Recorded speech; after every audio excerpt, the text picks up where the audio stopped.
빛나라 과학지식 밀도 알아보도록 할 건데요. 자, 여러분들 밀도가 뭐니? 라고 하면 우선은 여러분들 밀도는 단위 부피당 질량입니다. 라고 이야기를 하거든요. 뭔 소리야? 과학을 이렇게 말로 설명하면 뭔 말인지 한 개도 모르겠죠. 자, 여러분들 똑같이 요만큼 쌤이 입체적으로는 그리기가 쉽지 않으니까 나 그림 못 그려. 미술학원 분명히 다녔는데 1학년 때 초등학교 1학년 때 잠깐 다녔어요. 자, 어쨌든 여기에 똑같은 부피 안에 여기는 이렇게 3개가 들어있고요. 여기는 이만큼 들어있다고 봅시다. 그럼 여기가 빽빽하죠. 아무래도 그러면 여기가 무겁겠죠. 똑같은 부피 안에 많이 들어있어서 얘가 무거워. 이게 밀도가 큰 거예요. 여러분들 서울은 인구 밀도가 엄청 높죠. 저기 시골, 저기 강원도 산골 마을은 인구 밀도가 되게 낮죠. 그럼 인구 밀도가 뭐야? 많이 빽빽하게 사람이 많다, 적다 이렇게 표현하잖아요. 그쵸? 그거 얘기하는 거야.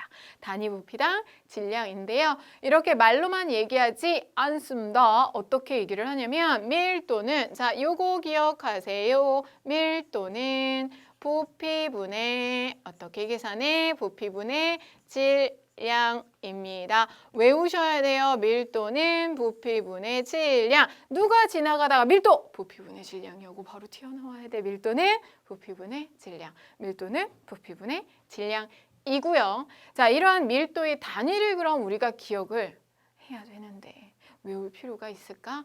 안 해도 돼. 왜냐면 설마 여러분 질량의 단위가 뭐죠? 그램 또는 킬로그램 이렇게 사용을 하죠. 엔드 그리고 부피의 단위가 뭐가 있더라? 부피 가로 세로 곱하기 높이잖아요. 그래서 세제곱 센티미터, 세제곱 미터, 리터, 밀리리터 이게 부피의 단위예요. 그러면 결국 밀도의 단위는 어찌 되겠습니까? 그램 퍼 세제곱 센티미터, 그램 퍼 밀리리터, 킬로그램 퍼 뭐가 되겠나? 세제곱미터, 킬로그램 퍼 리터 이런 식으로 밀도 단위 굳이 외울 필요 있어? 없어? 없어. 아셨죠? 이렇게 정리를 하시면 됩니다. 밀도는 부피분의 질량. 밀도는 부피분의 질량. 자, 이러한 밀도는 물질의 종류에 따라서 달라집니다. 물의 밀도가 1이야 라고 우리가 딱 정해놨거든요.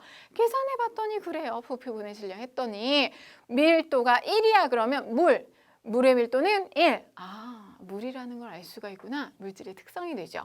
같은 물질인 경우 양에 관계없이 밀도는 일정합니다. 자, 여러분들 생각해 볼게요. 예를 들어서 부피분의 질량이라고 했는데 2배가 돼 볼게요. 물의 양이 2배가 되면 부피가 2배 되면서 질량도 당연히 2배가 돼 위아래 나눠지면 똑같잖아. 양이 달라져도 밀도는 변하지 않습니다. 그러므로 밀도는 물질의 특성이에요. 물질의 특성, 물질을 구별하는 성질, 물질의 특성입니다. 밀도는 잊지 마시고. 자, 지금 선생님이 너무 여러 번 반복해서 답답한 밀도는 부피분의 질량. 밀도는 부피분의 질량 잊지 마시고요. 자, 그럼 이러한 밀도. 자, 여러분들 단위 부피당 질량의 밀도 그래프로 문제가 나오면 해석할 수 있어야 되거든. 여러분, 그래프는 부피와 질량 그래프를 주실 거예요. 그런데 조금 아까 밀도는 부피분의 질량이라고 했죠. 그럼 보자. A점 부피 20분의 질량 10이니까 얼마예요? 0.5. 단위는 그램 퍼 세제곱 센티미터. 안 외워도 되네. 그쵸? 이렇게 계산이 나왔는데 그러면 A가 0.5야. 알겠어. B는 어떻게 되지? B는 10분의 20해서 2. C는 20분의 40해서 요것도 2. 자, 똑같이 이렇게 나왔습니다. 오! B랑 C랑 밀도가 같네요. B랑 C는 같은 물질이에요. 라는 거 해석할 수 있죠. B랑 C는 같은 물질입니다. 라는 거 해석할 수 있고 밀도를 비교해 봤더니 밀도가 B랑 C가 같고요. A가 작아요. 라는 거 확인할 수 있죠.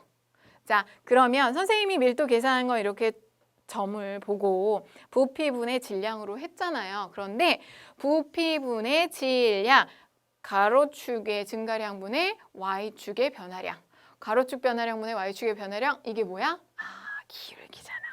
밀도는 부피분의 질량 그래프에서 기울기가 무엇을 의미합니까? 기울기는 뭐다? 그렇지, 밀도입니다. 왜요? 기울기가 x축 변화량분의 y축 변화량인데 부피분의 질량이니까 결국 밀도가 되는 거죠. 자, 다시 한번 기울기가 밀도가 되어, 물론 여러분 한 가지 기억해 두실 건 가로가 부피, 세로가 질량일 때예요. 가로, 세로를 바꾸면 반대가 되죠. 그거 주의하시고요. 자, 이렇게 해서 기울기로도 우리는 밀도를 계산을 할 수가 있다. 굳이 숫자를 보지 않더라도 기울기가 A가 작은 애, A는 밀도가 작고 B랑 C의 기울기가 큰 애, B랑 C가 밀도가 큰데 기울기가 같으니까 B랑 C는 같은 물질이야 라고 해석을 할 수가 있습니다. 이해됐어요? 자, 요거 기울기를 가지고 물어보는 문제들도 꽤 자주 나오니까 확인을 하시면 좋을 것 같고요. 자, 밀도는 변할 거예요. 밀도의 변화 확인할 건데 밀도는 그렇지, 부피분의 질량. 이게 기본적으로 머릿속에 있어야 해요. 우리 오늘 다 외울 거예요. 그죠? 밀도는 부피분의 질량 외웠어. 자, 밀도의 변화 보면 온도에 따른 밀도 변화부터 살펴볼 건데 여러분, 고체, 액체, 기체 모두 온도가 높아지면 열팽창이라는 걸 하는데 생각나요? 우리가 2학년 교과서에서 배우는데 열팽창. 자, 모든 물질은 입자, 알갱이로 이루어져 있고요. 이 알갱이들은 온도가 높을수록 활동이 활발해져요. 온도가 높아지면 활발해지면서 입자 사이 거리가 멀어집니다. 부피가 증가하죠.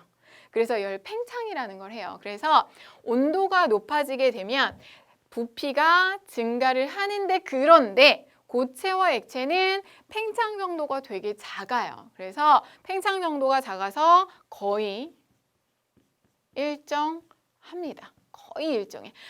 아주 조금 변해요. 그런데 기체, 얘가 문제야. 이놈의 기체가 좀 문제가 됩니다. 아주 조금 변하고, 요거는 기체 같은 경우는 부피가 증가 많이 해요. 기체는 온도가 올라가면 부피가 많이 증가를 해서 밀도는 감소를 합니다. 왜? 여러분, 분수에서 분모가 커지면 분수는 어떻게 돼? 분모가 커지면 작아지잖아. 부피가 커지니까 엄청나게 밀도가 작아집니다. 기체는 온도가 올라가면 부피가 커지기 때문에 밀도가 작아져요. 알아두시고, 압력에 따른 밀도 변화도 살펴보셔야 되는데 고체와 액체, 우리가 예를 들어서 물을 주사기에 넣고요. 누르면 눌리니? 안 눌려. 암만 해도 잘 안 눌릴까? 근데 뭐 우리가 눈치채지 못할 만큼 아주 조금 변하기는 하지만 거의 눌리지 않거든요. 그래서 압력의 영향을 거의 받지 않습니다. 그런데 기체 같은 경우는 압력이 증가하면, 여러분들 조금 아까 물 넣은 것처럼 주사기에다가 기체를 넣고 누르면 피스톤 눌려요. 우리 초딩 때 해봤어. 피스톤이 눌려요. 압력이 높아지면 부피가 감소해요. 부피가 감소하면 밀도는 어떻게 돼요? 분수에서 분모가 작아지니까 분수는 커지잖아. 밀도가 증가합니다. 오케이? 기체는 압력이 커지면 밀도가 커지는구나. 기체는 온도가 높아지면 밀도가 작아지는구나. 이걸 기억을 하셔야 돼. 기체 짜증나지? 자, 여러분들이 이 물질의 특성 부분을 공부를 하실 때 보면요, 기체는 항상 여러분을 좀 괴롭힐 거야. 기체만 달라서 에이 짜증나, 이렇게 신경질 내지 마시고, 어떻게 보면 선생님이 이렇게 얘기했잖아. 기체가 뭔가 달라. 그럼 기체에 뭐 어쩌고 나오면 여기에 뭔가 힌트가 있구나 라고도 생각을 할 수가 있는 거죠. 아셨습니까? 자, 기체의 밀도 주의해서 정리를 하시고, 다시 한 번만 더. 밀도는 부피분의 질량 잊지 마세요.